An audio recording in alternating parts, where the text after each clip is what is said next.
বন্ধুরা, একবার ভাবো, মা বাপ হারা যেই বাচ্চা ছেলেটাকে গোলাম বানিয়ে খাটানো হতো, সেই ছেলেটাই দিন রাত এক করে দেয় এই পৃথিবীর একজন মহান যোদ্ধা হওয়ার উদ্দেশ্যে। একজন গোলাম থেকে মহান যোদ্ধা হওয়ার এই আঁকা বাঁকা পথটা সে কিভাবে পার করবে, আর শেষমেশ সে কি তার এই স্বপ্ন সত্যি করতে পারবে? চলো দেখা যাক তার ভাগ্য ও তার ইচ্ছে শক্তি তাকে কোথায় নিয়ে যায়। তো কাহিনীর শুরু হয় নিরুপায় একটা বাচ্চা ছেলে শিনকে দেখিয়ে। নিরুপায় এই জন্যই কেননা সে একজন গোলামের পরিবারে জন্ম নিয়েছিল, তাই তারা আজ তাকে ধরে জোর করে গোলামি করতে নিয়ে যাচ্ছে। রাস্তাতেই শিন জেনারেল ওয়ানের আর্মি দেখতে পায়, আর জেনারেলকে দেখার সাথে সাথেই শিনের মুখে আলাদাই একটা চমক চলে আসে, কেননা এই জেনারেল ওয়ান বিশ্বের মহান একজন যোদ্ধা ছিলেন, যাকে আজ অবধি কেউ হারাতে পারেনি। শিনও তার মতোই হতে চায়, কিন্তু এই মুহূর্তে তো তার পরিস্থিতি খুবই খারাপ ছিল, কেননা তাকে যেই লোকটা কিনেছিল সে ভীষণ নির্দয়ী লোক ছিল। আজ প্রথম দিনই সে শিনকে দিয়ে এমন কাজ করায় যেটা সে করতেই পারতো না, আর শিনের একটু ভুল হলেই সে তাকে অনেক মারতো। ওখানেই রকি নামের আরো একটা ছেলে ছিল, যে আগে থেকেই এখানে কাজ করত। এখানে নতুন আসার কারণে শিন কিছুই করতে পারতো না, তখন রকি ওখানে তাকে সবকিছু বুঝিয়ে দেয়। বেচারা শিনের এসব আর সহ্য হচ্ছিল না, তাই সে রকিকে বলে যে সে একদিন এখান থেকে পালিয়ে যাবে। তখন রকি তাকে বলে, তুমি একজন গোলাম, আর তুমি তোমার এই গোলামি ছেড়ে পালাতে পারবে না, কিন্তু যদি তুমি তলোয়ার তুলে নাও তাহলে হয়তো তুমি এই জাল থেকে ছাড়া পেতে পারো। তারপর একদিন তারা খড়িয়ানার বাহানায় জঙ্গলেই থেকে যায়, আর ওখানেই রকি শিনকে তলোয়ার চালানো শেখায়। আর সে শিনকে বলে, এমনটা তোমাকে হাজারো বার করতে হবে, তাহলেই গিয়ে তুমি তলোয়ার চালানো শিখতে পারবে, আর তুমি একজন মহান জেনারেল হতে পারবে। এটা শুনে শিনের মনে আলাদাই একটা জোশ চলে আসে, আর ওই দিন থেকেই প্রতিদিনই তারা জঙ্গলে গিয়ে প্র্যাকটিস করতে শুরু করে। এভাবেই তাদের প্র্যাকটিস করা কয়েক বছর হয়ে যায়, আর আমরা দেখি যে রকি তো তলোয়ার চালানোতে অনেক পারদর্শী হয়ে গেছিল, কিন্তু শিনও কিছু কম ছিল না। তারপর একদিন যখন তারা প্র্যাকটিস করছিল, তখন দূরে দাঁড়িয়ে একজন লোক তাদের দিকেই দেখছিল। এই লোকটার নাম ছিল সবু, যে রাজা আইসির অনেক কাছের একজন লোক ছিল। এই ব্যাপারটা শিনের জানা ছিল না, তাই সে তার ওপর ক্ষেপে ওঠে। যাই হোক, সন্ধ্যায় তারা যখন বাড়িতে ফিরে আসে, তখন ওখানে সবু আগে থেকেই উপস্থিত ছিল, যে তাদের মালিকের সাথে কিছু কথা বলছিল। তারপর তাদের মালিক তাদেরকে বলে যে এরা রকিকে তাদের সাথে নিয়ে যেতে এসেছে, কিন্তু দুঃখের ব্যাপার এই ছিল যে তারা শিনকে এখানে একা ছেড়ে শুধু রকিকেই নিয়ে যেতে চাইছিল। যাই হোক, এরপর সন্ধ্যায় রকি শিনকে বলে, আমরা দুজনে একসাথে জেনারেল হব বলে কথা দিয়েছিলাম, কিন্তু শিন রকিকে বলে, দেখো তুমি একদমই চিন্তা করো না, এটা তোমার জন্য খুব ভালো একটা সুযোগ, তোমাকে তাদের সাথে যেতেই হবে। এরপর চলে যাওয়ার আগে রকি শিনকে বলে, ঠিক মতো ট্রেনিং করতে থেকো, খুব তাড়াতাড়ি আমাদের দেখা হবে। এরপর থেকে শিন নিজেকে আরো ভালোভাবে তৈরি করার জন্য দিন রাত ট্রেনিং করতে থাকে, আর এভাবেই কয়েক মাস কেটে যায়, আর ধীরে ধীরে তার টেকনিক আরো উন্নত হচ্ছিল। তারপর এক রাতে শিন যখন শুয়েছিল, তখন সে বাইরে অদ্ভুত কিছু একটার আওয়াজ শুনতে পায়, আর সে যখন বাইরে আসে তখন সে দেখে যে এখানে তো রকি ঘায়েল অবস্থায় পড়ে আছে। সে তো কিছু বুঝতেই পারছিল না যে রকির সাথে আসলে হয়েছেটা কি। তখনই রকি তাকে বলে, রাজার ভাই রাজা হওয়ার জন্য বিদ্রোহ করে দিয়েছে, আর রাজার রক্ষা করতে করতেই আমার এই অবস্থা হয়েছে। এখন তোমাকেই আমার এই অসম্পূর্ণ কাজটা সম্পূর্ণ করতে হবে। এটা বলার পরেই রকি মারা যায়। বেচারা শিন এই ঝটকাটা সামলাতে পারছিল না, আর তার ভীষণ রাগও হচ্ছিল। তখন সে দিব্যি দেয় যে সে ওই সব লোকেদের মেরে ফেলবে যারা রকির মৃত্যুর কারণ। যারপর সে রকির তলোয়ার নিয়ে সাথে সাথেই ওখান থেকে বেরিয়ে পড়ে। রাস্তাতেই তার সামনে কয়েকজন লোকাল ট্রাইবের লোকেরা চলে আসে, আর তারা শিনকে লুট করার চেষ্টা করছিল, কিন্তু কিছুক্ষণের মধ্যেই শিন তাদের সবাইকে সাইড করে ফেলে। এদিকে রাজার ভাই জ্যাক রাজা হওয়ার আনন্দে পার্টি করছিল, কিন্তু তখনই সে জানতে পারে যাকে সে রাজা ভেবে মেরে ফেলেছিল আসলে তো সে হুবাহু রাজার মতোই দেখতে অন্য একটা লোক ছিল, আর তার আসল ভাই তো এখনো জীবিত আছে। এদিকে শিন ওই জায়গায় পৌঁছে যায় যেই জায়গার ব্যাপারে রকি মারা যাওয়ার আগে তাকে বলেছিল। এখানেই শিন আরেকজন লোককে বসে থাকতে দেখে, যে দেখতে হুবাহু রকির মতোই ছিল। আসলে এই ছিল রাজা আইসি। আইসি জিজ্ঞেস করে, তুমি কি শিন? কিন্তু শিন যে এর ব্যাপারে কিছু বুঝে উঠবে তার আগেই একজন খুনি এসে কিং আইসির ওপর হামলা করে দেয়। সে কিং আইসিকে মারতে এসেছিল আর সে বলে, তুমি তোমার বহুরূপী দিয়ে আমাদের বেশ ভালোই পাগল বানিয়েছো, কিন্তু এখন তোমার মৃত্যু আমার হাতেই হবে। এটা শুনে শিন নিশ্চিত হয় যে এ তার বন্ধু রকি না, আসলে কিং আইসি ছিল। আর রকিকেও এই জন্যই নিয়ে যাওয়া হয়েছিল যাতে বিপদের সময় রাজার বদলে তার বহুরূপীর ব্যবহার করা যায়। এসব শুনে শিনের ওই খুনি ও কিং আইসির ওপর ভীষণ রাগ হচ্ছিল আর সে অচানক ওই খুনির ওপর ঝাঁপিয়ে পড়ে। ওই খুনিও বিশাল শক্তিশালী ছিল। শিন তার সামনে টিকতেই পারছিল না, কিন্তু তার ভিতরে প্রতিশোধের আগুন জ্বলছিল, তাই সে তার সম্পূর্ণ শক্তি লাগিয়ে উঠে দাঁড়া হয় আর শেষমেশ সে ওই খুনিকে মেরেই ফেলে। এরপর নাম্বার ছিল কিং আইসির। তখন কিং আইসি তাকে বলে যে দেখো, তুমি যদি এখন আমাকে মেরে ফেলো তাহলে যতজন লোকেরা আমাকে বাঁচানোর জন্য নিজের জীবন বলিদান দিয়েছে তার কোনো মানেই থাকবে না, আর তাদের মধ্যে তোমার বন্ধুও একজন ছিল। তখন শিন বলে, প্রথমে আমি ওদের সবাইকে মারবো, তারপর তোমাকে, এই জন্যই তুমি আমার সাথেই থেকো। এরই মধ্যে ওখানে লোকাল ট্রাইবের একটি মেয়ে চলে আসে যে অদ্ভুত একটা পোশাক পরেছিল। এই মেয়েটির নাম ছিল সোহি। সে আইসিকে বলে যে আমি সবাইকে এই বন থেকে বাইরে বের করতে পারবো, এর পরিবর্তে আমাকে কিছু টাকা দিলেই চলবে। আপনি তো একজন রাজা, এতটুকু তো অবশ্যই করতে পারবেন। এরপর রাস্তাতেই শিনের বারবার রকির কথা মনে পড়ছিল আর অচানক শিন কিং আইসির ওপর রেগে ওঠে আর মাঝপথেই তাকে পেটাতে শুরু করে। তখন আইসি তাকে বলে, তোমার বন্ধুর জানা ছিল তাকে কেন নিয়ে আসা হয়েছে, আর সেও এই কাজটা নিজের থেকে স্বীকার করেছিল। এমনকি সে তো এটাও বলেছিল যে যদি কখনো আমার মৃত্যু হয় তাহলে আমার বন্ধু শিন আপনার রক্ষা করবে। আইসি বলে, যদি তোমার বন্ধু রকি এখানে থাকতো তাহলে সেও এটাই চাইতো যে আমি আবার রাজা হই, তাই তুমি আমার সাহায্য করো। এটা শোনার পর শিন ভাবে যে রকি তার উপর অনেক ভরসা করত, সে নিশ্চয়ই এই কথাটা বলেছিল, এই জন্যই তার কিং আইসির কথায় বিশ্বাস হয় আর সেও কিং আইসির সঙ্গ দেওয়ার জন্য রাজি হয়ে যায়। তারপর শিন তার কাছে জিজ্ঞেস করে, তোমার প্ল্যান কি? তখন আইসি বলে যে সবুই আমাদের শেষ ভরসা, আমি তার সাথে দেখা করতে যাচ্ছি। তারপর তারা ওই জায়গায় যাওয়ার জন্য বেরিয়ে পড়ে যেখানে তাদের সাথে সবুর দেখা হবে। রাস্তাতেই তারা এমন একটা জায়গা পার হচ্ছিল যেটা মাউন্টেন ট্রাইবের এলাকা ছিল। ওই রাজ্যের রাজা ও মাউন্টেন ট্রাইবের লোকেরা একে অন্যের এলাকায় যায় না।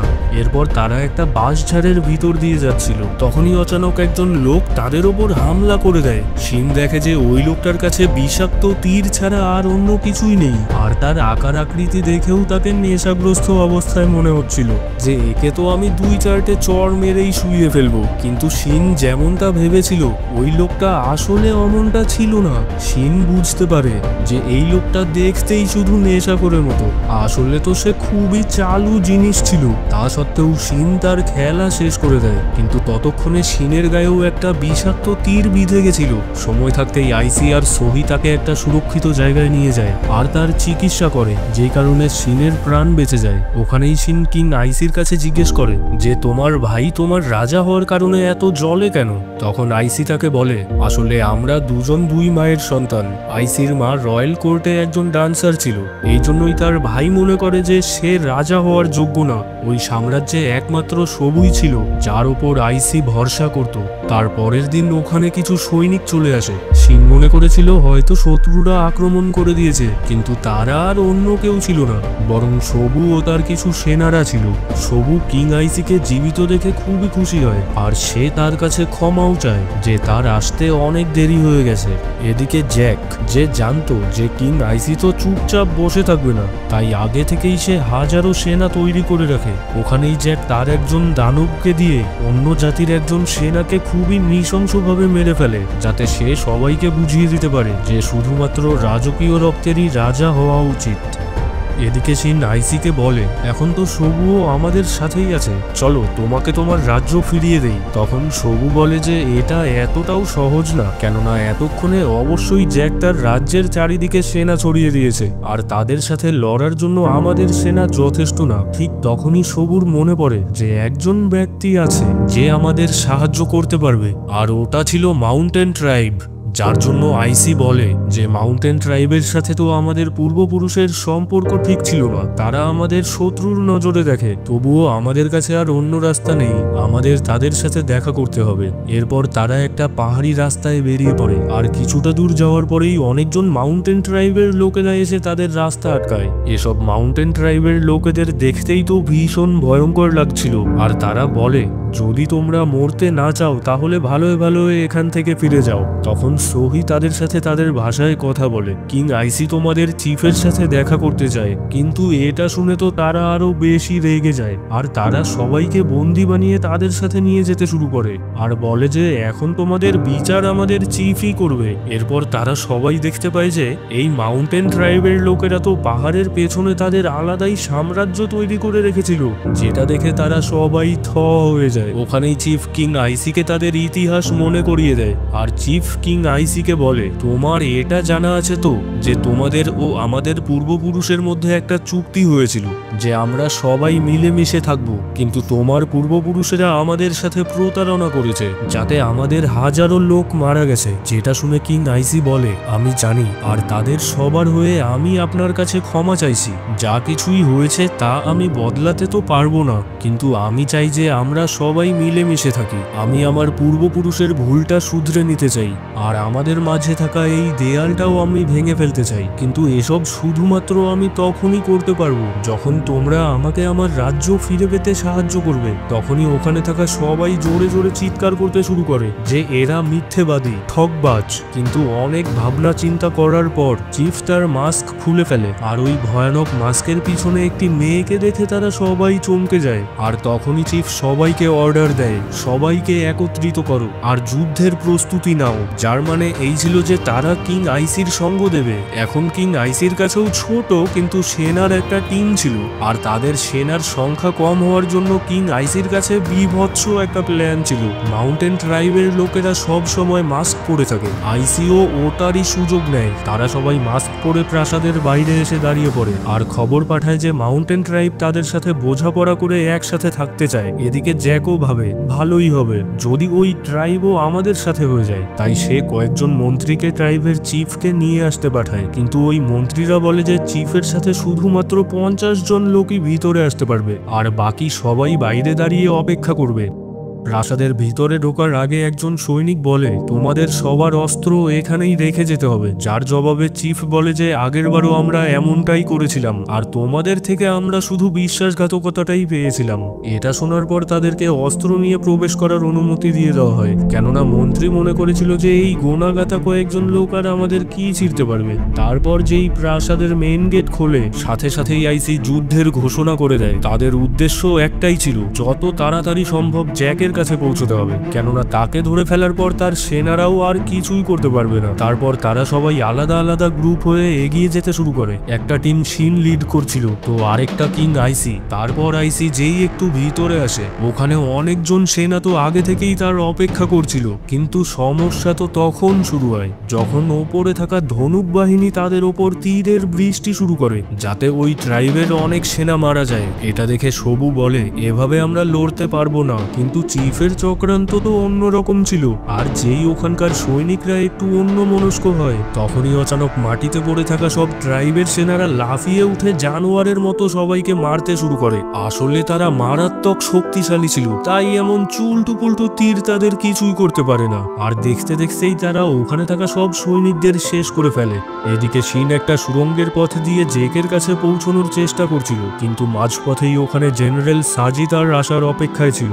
সাজি এতটাই মারাত্মক ফাইটার ছিল যে সে একাই ওখানকার সবাইকে শেষ করে ফেলতে পারত, কিন্তু সে শুধু আইসিকেই খুঁজছিল। এই জন্যই সে যখন আইসিকে ওখানে দেখতে পায় না তখন সে ওখান থেকে চলে যায়। তারপর এখানে শিনের লোকেরাও জেকের সেনার উপর চড়াও হয়ে যায়। অন্যদিকে জেক এই ব্যাপারে খুশি ছিল যে তার ভাই নিজেই তার কাছে মরতে চলে এসেছে। জ্যাকের কাছে বিশাল আকৃতির একটা দানবও ছিল, আর সে যখন যুদ্ধের ময়দানে নামে তখন প্রথমবারের জন্য শিনের চোখেও ভয় দেখা যাচ্ছিল। আর ওই দানব ওখানে থাকা সবাইকে তুলে আছড়াতে শুরু করে। একটা সময় তো এমনটা মনে হচ্ছিল যেন এ একাই সবাইকে শেষ করে ফেলবে, কিন্তু তখনই শিন তাকে ধরাশায়ী করে ফেলে আর সোজা তার গলা কেটে ফেলে। যার পর শিন জ্যাকের ঘরের দরজার সামনে চলে আসে, কিন্তু জ্যাক তো তাদের দেখে এক ফোঁটাও ভয় পায় না, কেননা ওখানে জেনারেল সাজি উপস্থিত ছিল আর তার শক্তির ব্যাপারে জ্যাকের ভালোই আন্দাজ ছিল। ওখানে মাউন্টেন ট্রাইবের জানোয়ারেরাও সাজির কিছুই করতে পারে না। সাজিকে দেখে তো মনে হচ্ছিল এসব যেন তার বা হাতের খেলা। এদিকে আইসির লোকেরাও অনেকক্ষণ থেকে লড়তে লড়তে খুব ক্লান্ত হয়ে পড়েছিল, কিন্তু এখনো তাদের সামনে প্রচুর সৈনিক ছিল। ওখানে তাদের টিকে থাকা ভীষণ মুশকিলই ছিল, কিন্তু ওখানেই তাদের রাজাকে এত বাহাদুরির সাথে লড়তে দেখে তারা সবাই জোশে চলে আসে আর তারা জঙ্গলির মতো তাদের সম্পূর্ণ শক্তি দিয়ে লড়তে শুরু করে দেয়। এদিকে সাজি শিনকে এমনভাবে পেটাচ্ছিল যেন সে কোনো বাচ্চাকে পেটাচ্ছে। সে ওখানকার সবাইকে মারতে মারতে অজ্ঞান করে ফেলেছিল, শুধু সোহি আর শিনই বাকি ছিল। শিনের অবস্থাও এতটাই খারাপ হয়ে গেছিল যে সে নড়তেই পারছিল না। তখনই রকি তার স্বপ্নে এসে তাকে শক্তি কাহিনী দেখায় আর রকিও বলে যে উঠে দাঁড়া ভাই, কেন আমার নাক কাটাচ্ছিস। এরই মধ্যে সাজি তাকে প্রাণে মেরে ফেলতে যাচ্ছিল, ঠিক তখনই শিন আবার উঠে তার সাথে লড়তে শুরু করে। এখানে এই প্রথমবার সাজির শরীর থেকে রক্ত বের হলো আর শেষমেশ শিন ওই মুভটাই ব্যবহার করে যেটা সে ছোটবেলা থেকে প্র্যাকটিস করে আসছিল, আর যার প্রহারে শিনের তলোয়ার সাজির তলোয়ার ভেঙে সোজা সাজির পাঁজর চিরে ঢুকে যায়। এই মুহূর্তে জ্যাকের কাছে স্যারেন্ডার করা ছাড়া আর কোনো উপায় ছিল না। এই পরিস্থিতি দেখে তো ওখানকার অন্য সব মন্ত্রীরাও জ্যাককে একা ছেড়ে পালাতে শুরু করে। তাদের মধ্যে একজনকে সোহি আটকানোর চেষ্টা করে, কিন্তু তখন সে সোহির ওপর ছুরি দিয়ে আঘাত করে। কিন্তু সোহি যে অদ্ভুত একটা পোশাক পরে থাকতো, তার নিচে সে সব সময় আর্মার পরে থাকতো, যেই জন্য সে এখনো জীবিত ছিল। এরপর শিন জ্যাককে নিয়ে বাইরে আসে আর সবাইকে বলে যে তোমাদের এই নামে ডাকা রাজা আমাদের কবজায় আছে, এই জন্যই তোমরা তোমাদের সব অস্ত্র ছেড়ে দাও। যার পর ওখানকার আর কেউই জ্যাকের অর্ডার ফলো করে না। এমনটা দেখে তো জ্যাকের রাগ টাকে উঠে যায়, তাই সে সাথে সাথেই আইসির ওপর হামলা করে দেয়। কিন্তু আইসি তাকে তার কর্মের সাজা দেওয়ার জন্য একটু আধটু শিক্ষাও দিয়ে দেয়। সে তাকে প্রাণে মারে না, কিন্তু ওখানেই আরেকজন সেনা প্রধান ছিল যে কিং আইসিকে রাজা মানত না আর সে তার সাথে লড়তে চায়। ঠিক তখনই ওখানে এই বিশ্বের মহান জেনারেল ওয়ানের এন্ট্রি হয়। সবাই তাকে আর্মির সাথে দেখে ঘাবড়ে যায় আর যার যার অস্ত্র নিচে ফেলে দেয়। ওখানেই আইসি তার কাছে জিজ্ঞেস করে, আপনার মতো মহান যোদ্ধা আমাদের এই ছোট মোটো পারিবারিক ঝগড়ায় কেন পা বাড়াচ্ছেন? তখন ওয়ান বলে, এটা একটা মূর্খের লড়াই, তোমরা সবাই নিজেদের মধ্যেই লড়ছো, না তো বাইরের কারো সাথে। আইসি, আমি আপনার কাছে জানতে চাই আপনি কেমন রাজা হবেন, খুব ভেবে চিন্তে জবাব দেবেন। তখন আইসি বলে, আমি এমন একটা দেশ বানাতে চাই যেখানে সবাই মিলেমিশে থাকবে, না কোনো বর্ডার থাকবে, না হবে কোনো লড়াই। আইসির এই জবাবটা জেনারেল ওয়ানের প্রশ্নের একদম সঠিক উত্তর ছিল। এই জন্যই ওয়ান তার জবাবে খুশি হয় আর ঘোষণা করে যে এই যুদ্ধ এখানেই শেষ, সবাই যার যার নিজের বাড়িতে যাও। কিন্তু ওই একটা লোক যার পিছনে এখনো বুড়াকৃমি লাফাচ্ছিল, আর যেই সে তার সেনা নিয়ে আইসিকে মারতে যায়, সাথে সাথেই ওয়ান তাকে বুঝিয়ে দেয় তার কথা অমান্য করার পরিণাম কি হতে পারে। ওয়ানের ক্ষমতা দেখে সবাই তার পায়ের কাছে মাথা নত করে। আর তারপর ওয়ান যখন ওখান থেকে চলে যাচ্ছিল, তখনই শিন এগিয়ে গিয়ে বলে, আমার নাম শিন, মনে রেখো একদিন আমিও এই বিশ্বের মহান একজন জেনারেল হব। তখন ওয়ান তাকে বলে, বাবু শিন, এই কথাটা তুমি তখন প্রমাণ দিও যখন আমরা দুজন আসল যুদ্ধের ময়দানে নামবো। এরপর কিং আইসি তার রাজ্য ফিরে পায় আর শিনও এটা প্রমাণ করে দেয় একদিন সে অবশ্যই একজন মহান জেনারেল হবে। আর এর সাথে এই অসাধারণ কাহিনী এখানেই শেষ হয়। তো বন্ধুরা, ভিডিওটা ভালো লাগলে একটা লাইক, কমেন্ট, শেয়ার আর চ্যানেলে একটা সাবস্ক্রাইব অবশ্যই করে দিও। ধন্যবাদ, আবার দেখা হবে।